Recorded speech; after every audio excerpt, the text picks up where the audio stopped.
So my name's Doug Binks. I recently rejoined the independent game developer movement after 12 years of working on large-scale projects with a number of people in this room, actually. And it was with Crytek, when I was running the CryEngine department, that I met Matthew. Matthew Jack is a senior AI programmer who was working with us then, and is currently an AI consultant working with his own company, Moon Collider.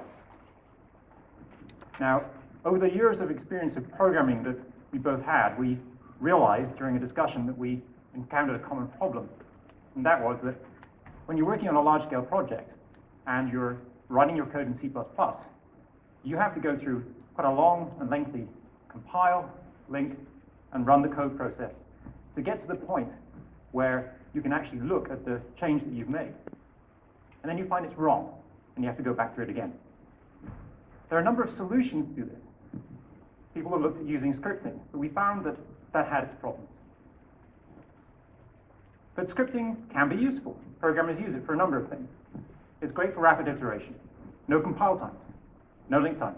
It can be changed at runtime if you build your infrastructure correctly. And of course, there's a degree of error protection because you can't use pointers, access your memory, and additionally, you can ensure that the script can't get access to the file system or to the OS calls that might be dangerous. But of course, there are potential problems. Now, there's a comprehension barrier. Many people, when I say that, say, well, surely any programmer can program in any language. But let's say it's 3 a.m. in the morning, and you've got a graphics programmer, you suddenly find there's a bug. Only the bug is in Lua code, and that Lua code is behind a virtual machine. He doesn't know how to access it, what tools to use. If you do have tools for debugging in Lua, it can be stuck. Admittedly, if you have a game programmer who's been using that Lua, they'll be familiar with it. But many of the programmers on the team won't be. There's a debugging barrier. As I said, Lua is behind a virtual machine. There are some tools that allow you to see between your C++ code and your Lua or your other code. But there's still an issue in terms of being able to access it properly in the same way as you do with C++ code. Performance is an issue. We all know that scripting languages are inherently slower, even with just-in-time compile, than a truly compiled language. After all, that's why operating systems and most of the other high-performance things are written in C and C++.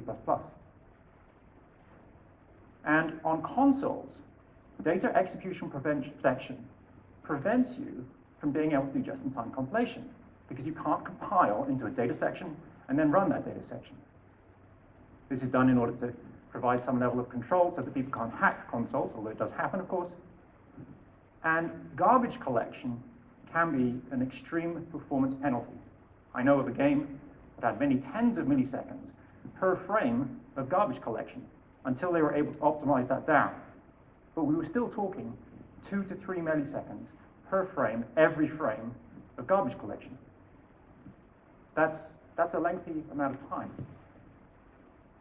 And most scripting languages have either no multi-threading or the support for multi-threading is not easy and does not cooperate well with the multi-threading that might be in your C++ game engine. There's a development overhead. You have to write your interface to the scripts. And admittedly, you might find that you can do that in a reasonably fast way using a number of binding mechanisms, but it still is some time to be able to expose the functionality in your game engine to the scripting language. And finally, given that I spent a lot of time working with Intel, working with games programmers to make their games faster, using a variety of tools that were available to us, this issue of tools, I noticed, was a huge one for the use of scripts. So we thought to ourselves, if we have all these issues with these other mechanisms for rapid development, could we just use C++? So I'm going to hand over to Matthew now, who's going to show us how. Hi, so to demonstrate this, I'm going to show you our demo, which we call Pulse. And it's a little model of an immune system. So we have a bunch of red blood cells to begin with. Now, what I want to put to you is,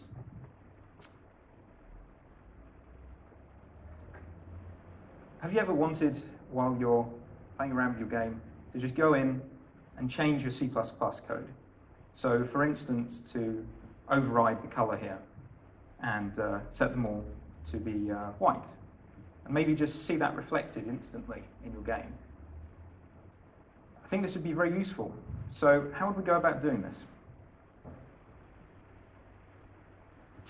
So one way that you might do it is using edit and continue. Probably lots of you have tried this. It's basically a Visual Studio feature.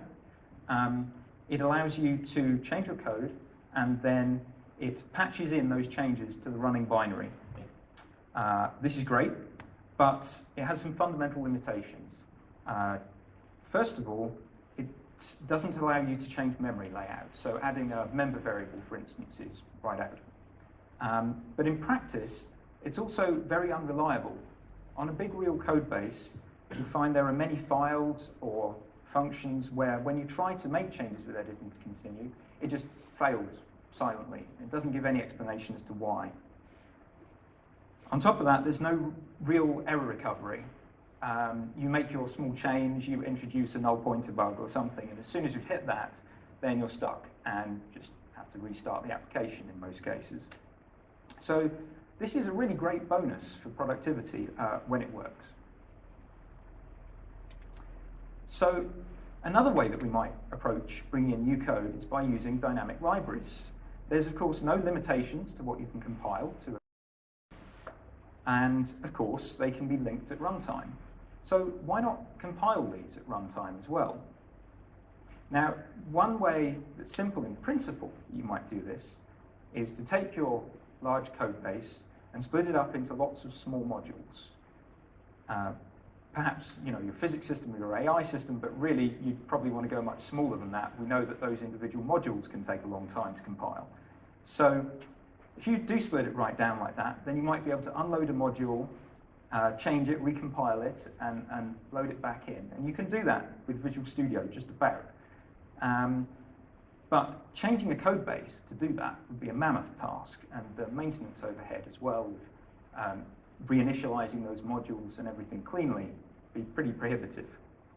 So what we asked was, could we automatically compile just a smallest unit, a single source file, and bring that in using DLLs?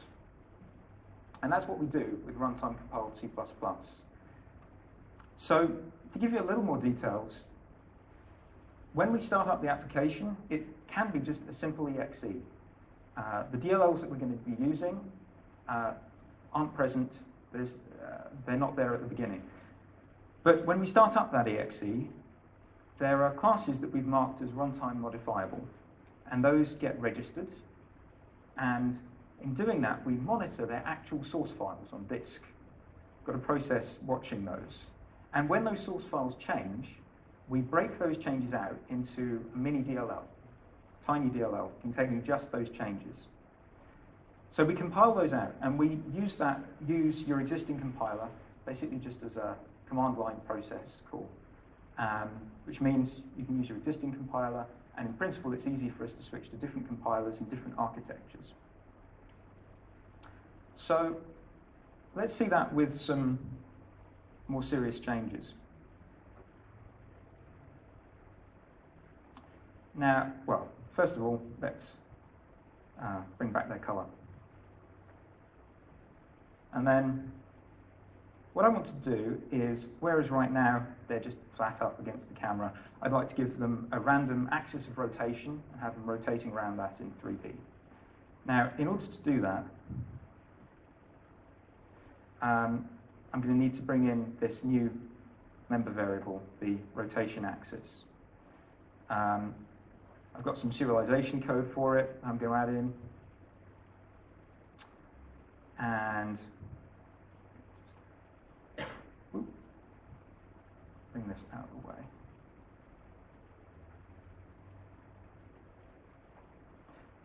Every frame, I'm going to need to update their rotation. And got some initialization code. A new member function for setting that rotation. And the actual member variable itself, which, as I say, edit and continue can't handle. So if we then save that out, everything sets off. Now, of course, when you're making those changes, in reality, it would be pretty easy to bring in some kind of an error. If I were to do that, then first of all, it lets us know something didn't compile. And actually, in the output window, Visual Studio, we can double click on that error and it will take us to the appropriate line. So we keep basically the ordinary workflow.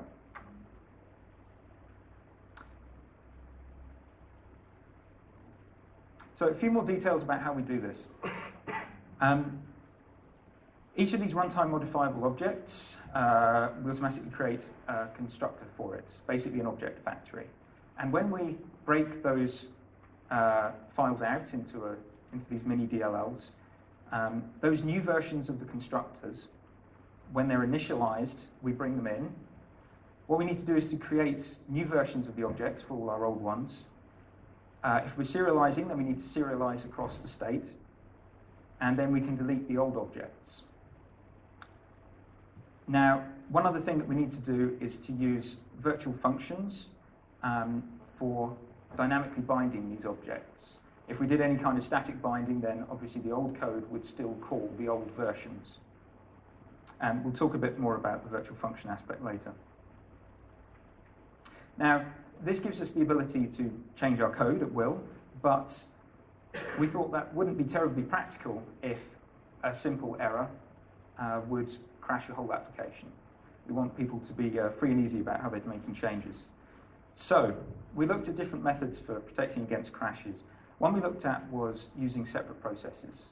So this is, for instance, how Google Chrome does it, each individual tab running in its own process. That's great, but if we were running our modifiable code in a kind of sandbox process, we'd probably end up with an awful lot of inter-process calls back and forth, which for games would be a pretty prohibitive overhead.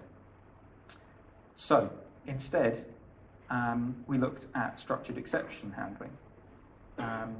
With structured exceptions, they're not the same as C++ exceptions. They're basically an operating system feature, which means that if a crash happens, then you can catch it like you would an exception. But they're not C++ exceptions, so for instance, they're perfectly compatible with the Xbox 360. So that's what we do. We catch the crashes. And I'll show you that in practice. And this little bit of the update loop of our game object, we fetch behavior, and then we're going to try and update it. So what would happen if we were to end up setting that to null? Well, it crashes. And you'll see that this is a standard call stack with all the normal debugging facilities. So we can see exactly where it's gone wrong. What's different here is that if we then hit continue, usually we just see the same crash again, but here, our application carries on. We can actually select these objects. They're not updating because the update code is broken, but our application's carried on running. Which means that we can then go and fix the error, save that out, and they set off again.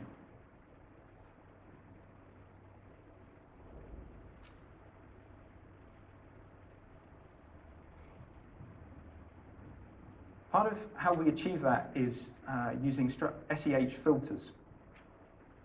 The first time that we see this crash, we, in our filter, say, okay, that's fine, and just pass it through, which means it goes through to the IDE, and it appears as a normal crash. But then when you hit continue, and it goes through again, this time we do catch it. And we mark this code as broken, and then we just continue. We don't call this update code any further. We've got some different options of how we then recover. Obviously, we need to stop updating that broken code, but we can keep everything else running, as you've seen. So in principle, you could be running different types of objects. You could keep all the other types of objects in your world running. You might go as far as just stopping the individual instances that are broken. You need to wait until some new code comes in, and once it does, you need to return everything to a good known state. And what we do is we just serialize in again. But you might take that serialization information from a checkpoint. You might just use the default initialization of your objects, which in many cases would be just fine. Or you might reset everything to the start of your level. So there are lots of ways that you might handle that. Now, as well as Runtime Compiled C++ speeding up our existing workflow, there's a few different ways that we can approach things with this technique. One of them we call Snippets. This is basically where you take 1 or 2 lines of C++ code and you drop them in to a template, something like this. You compile them and run them, quite possibly as just a one-shot. So what could you do with that? One thing is build a really simple, really powerful interactive console.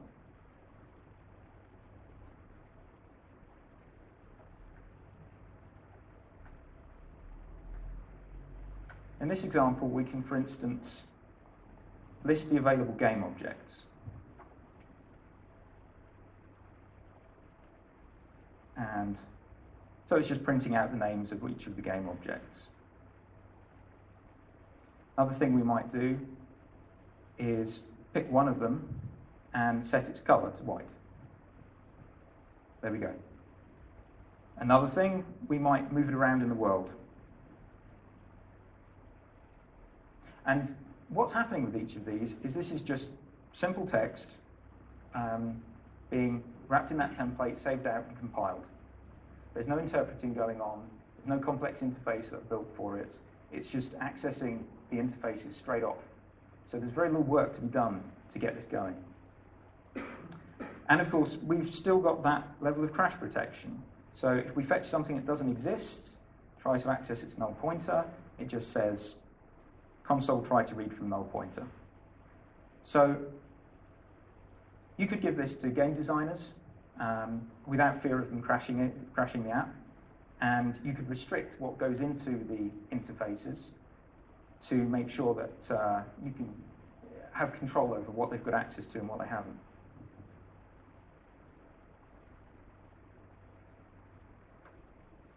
So for the next part, I'm going to show you the rest of our game. Now, we've also got these viruses, these little yellow things that are attacking the red blood cells. When they do that, they turn green, they turn into infected cells. And these white things are the antibody, the immune system cells. Now, what you'll see is that the red blood cells are just standing around like cattle.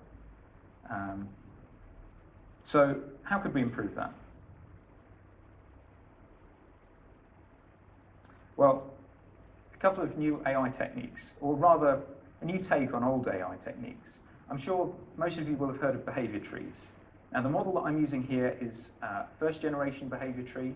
So that's a simple decision tree. You've got conditions at each of the nodes, and at the leaf of the tree, you select a particular behavior. So this is very similar to the system I've used at Crytek, for instance. And in order to make those decisions at each of the conditionals, we read from a Blackboard, which is basically just a bag of state for this particular agent. Now, how might we implement that with Runtime Compiled C++? Lots of people have presented lots of. This is my implementation. It's basically just a hard-coded set of if-else clauses, but now we can change that code whenever we want. And if we introduce a crash bug somehow, we know that we can handle that. It's no problem. So why not do it this way? Simple. Programmers are very familiar with it, and you don't have to build that whole virtual machine system for a start. And of course, it being C++, it's high performance. So how about the Blackboards? In Python or Lua, you'd probably use tables. They're a really natural representation of key-value pairs. In C++, in this fashion, I think the struct is a very natural representation. Now that we can change that struct and any files which depend on the struct are automatically recompiled. We've got a basic dependency system in there. So we can add members to it and change it to the will. So let's try applying those techniques.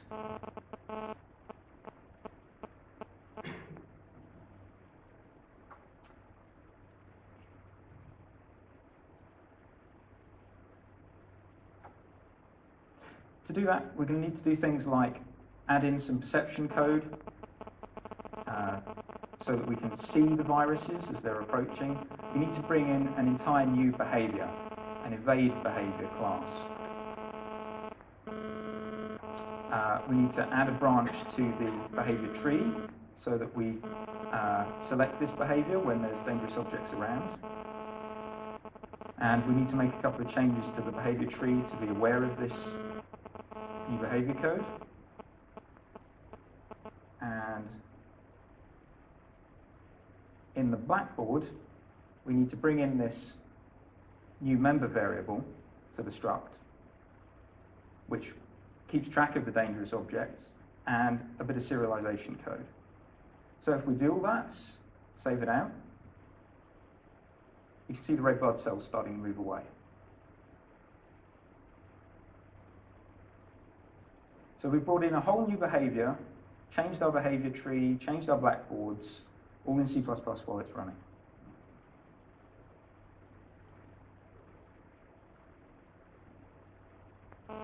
Okay, I'm going to hand back over to Doug. Thank you, Matthew. Okay, are we on? Great. So actually, I'm not sure whether you noticed, but he left the demo running throughout all of that, which I think is pretty cool in and of itself. Now, you noticed that we mentioned virtual functions, and I would probably have rolled my eyes if I heard that. Not very happy with virtual functions in many contexts, particularly on PlayStation 3. So you might think, okay, we need to optimize that. And there's a simple way to optimize it. One of them is that you can remove the virtual functions. They're not necessary if you're not using polymorphism in the rest of your code base. So you can have a simple macro that defines the virtual function as being a virtual function when you're using Runtime Compiled C++ during your development process. And then for your final release build, you just define it to be nothing. And this will work. There is, of course, a penalty you pay in this, in that the final release build now has a very different code base to the code that you've been using during development. Therefore, you'll need to ensure that you're aware of that, and you're going to take the hit on your testing and your debugging of that. Also, it's worth noting that you actually need to use this particular class as the interface to your functionality rather than some other abstract interface. So there is an extra level of linking here. It does slow compile down very, very slightly, but we're still in sort of 1 second, 2 seconds or less time frame here on most machines, particularly an SSD and a powerful machine. There's another optimization technique, which I think is really the way that we should be going, and that is to start thinking more in terms of data layout. Data-oriented design, type that into Google, you'll find some good information. I love Mike Acton's typical C++ bullshit talk that he gave at GDC. We simply don't think about calling a function on a single object or a single structure. We start thinking about using an array. And splitting those array up so that the data access is accessing and going through the least possible data that it can. And what we see here is I have a virtual function that's calling an execution or some action that's going to be on one game object. Well, why don't we do this over an array of multiple game objects? So in the first case, we might have had 100 to 1,000 cycles during the execution, and maybe 10, 20 cycles, or even more on the virtual function cost of needing to look up that virtual function in memory in one place and then go back to the object memory in another place. And that's immortalized if we have 1,000 objects in here. Well, all of a sudden we go from a 10% cost per virtual function call to 0.001% or so. Now, obviously, doing these things in AI, etc., is all very interesting. But for myself, somebody who's been doing programming and graphics for quite a while, I wanted to try out doing this on some graphics code. The only thing I really had ready available to me at the moment was dynamic resolution rendering. This is a demo I made for Intel showing you that you can change the resolution that you're running through on the fly. And I moved the scene rendering over to Runtime Compiled C++, and this took me about 4 hours. And now I can completely alter the scene rendering. Not just the shaders, but also the code. And its turnaround times are about 1.5 seconds. So I'm going to show this now.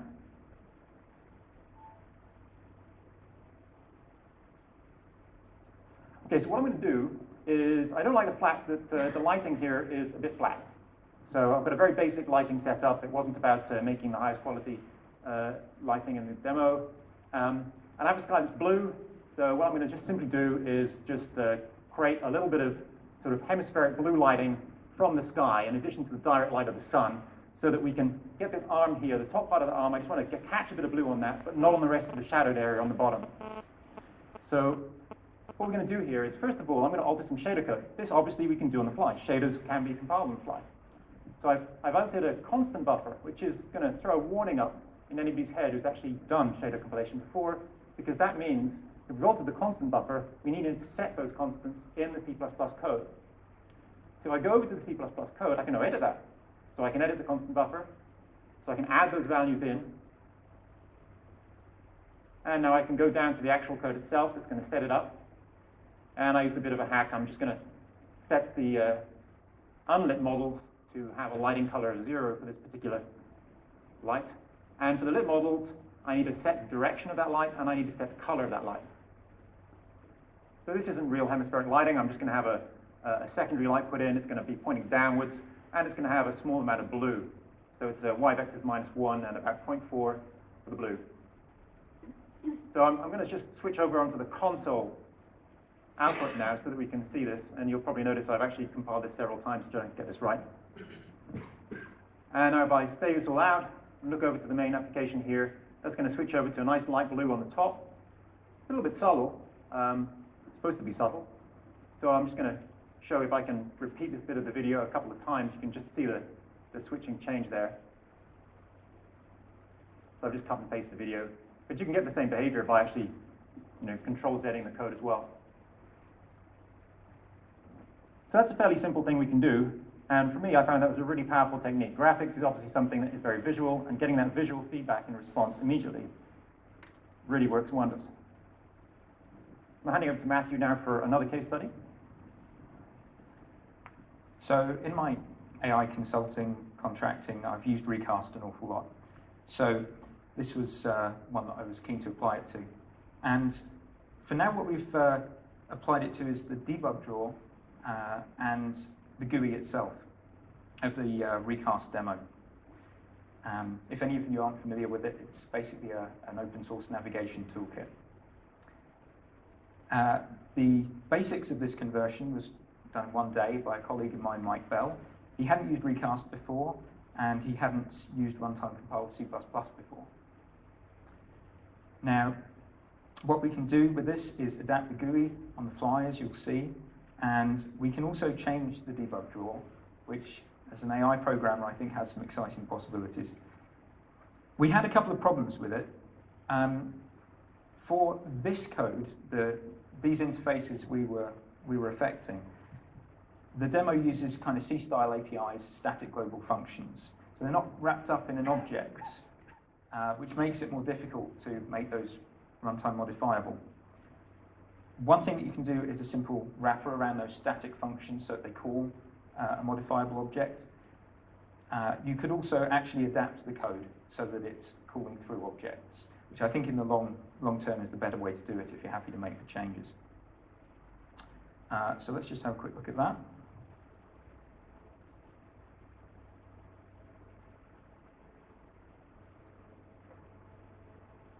So this is Recast, and the first thing we're going to do is these checkboxes on the side here.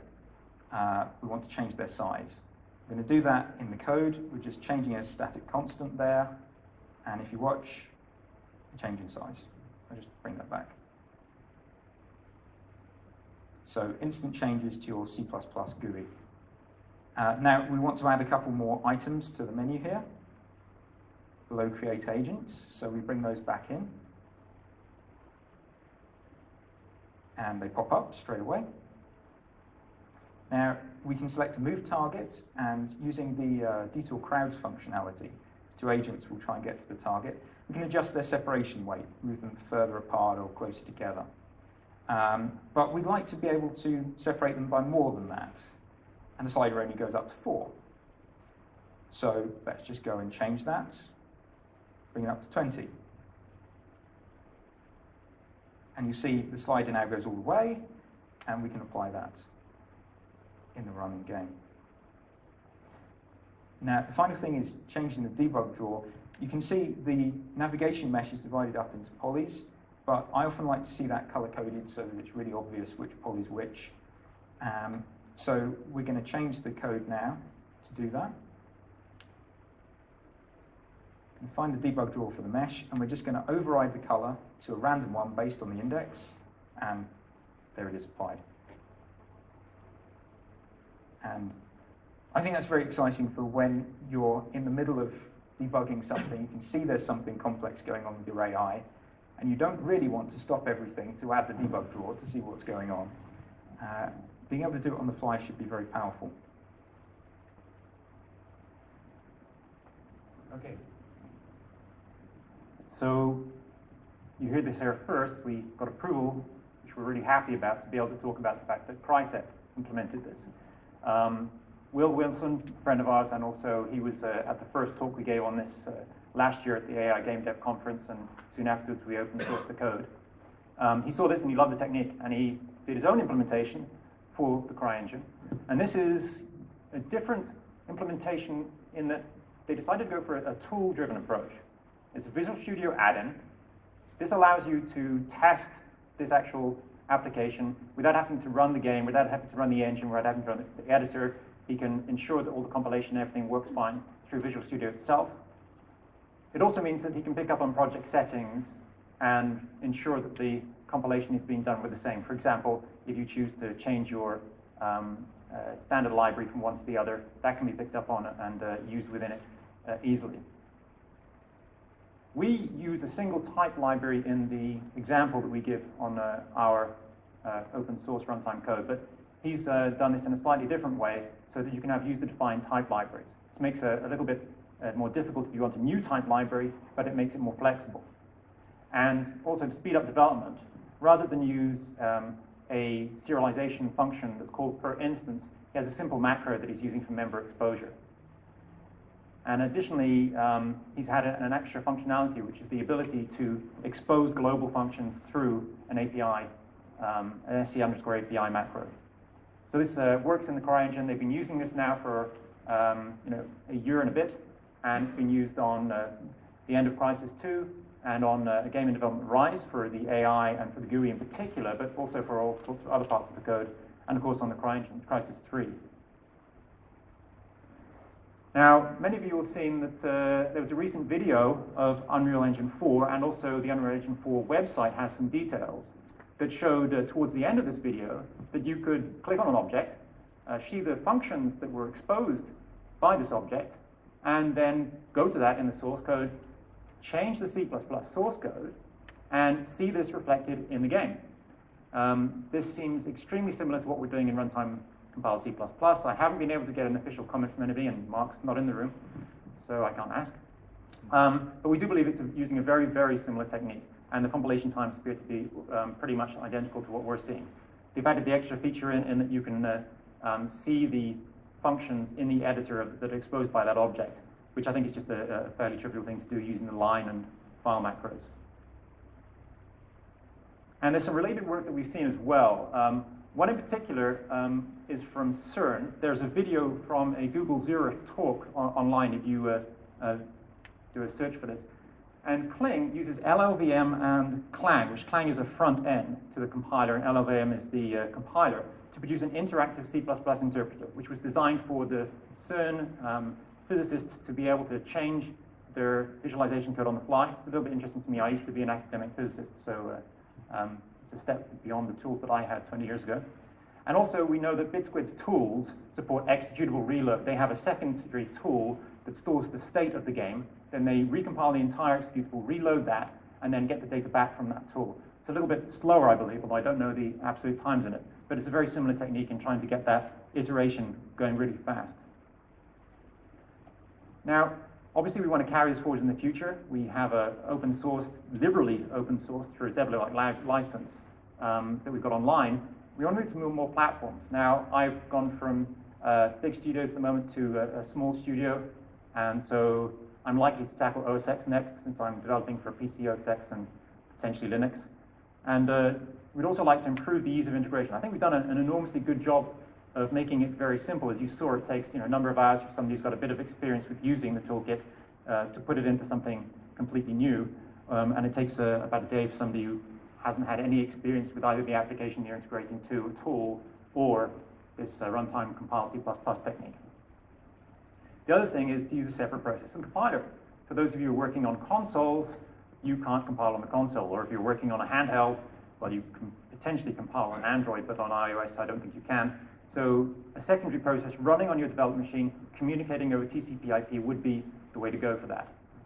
And finally, I think I'd like to improve the serialization so that you don't have to have serialization in your code. We can do it ourselves with basically taking the source code file, interpreting that in some way, perhaps through LLVM and Clang, and then adding introspection in on the moment that you make the change. So we can basically store the old code, see the new code, and then we can decide how to patch those data members up. I think that would be pretty sexy. So in conclusion, just so we can give you some time to ask some questions, really, I think we have done the job that we set out to do and more. We set out to get rapid iterative development so that we could replace scripting for programmers, and I think we've done more than that. I think that we can edit graphics and AI code and all sorts of other things that we didn't initially think would be that practical. We've done it in one language, so you're in C++, or if you wanted to make this into whatever compiled language you want, then go ahead. I think it's quite reasonable to do so. It's in one tool chain, and your interface to your engine can be simplified enormously, and it's obviously got the full high-performance potential that you have with using a compiled language, C or C++, or even put in some assembly there. You can do anything you want with intrinsics, multi-threading. It's great. There is an open source prototype available, and you can find that either by doing a quick search for it. Apparently, if you search for compile C++, we're about 8th down the list on Google at the moment, which is great. But our blog is at Runtime Compiled C++, and obviously follows on Twitter or the hashtag for RCCPP. Okay, so thanks everybody. Anyone got any questions? One up back there.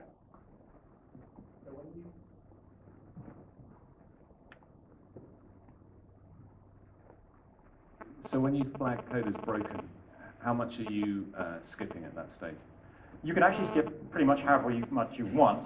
In our demo, what we did was we have an update function that's called on all of the objects that support the iUpdatable interface. Apologies for those who don't like C++ polymorphism.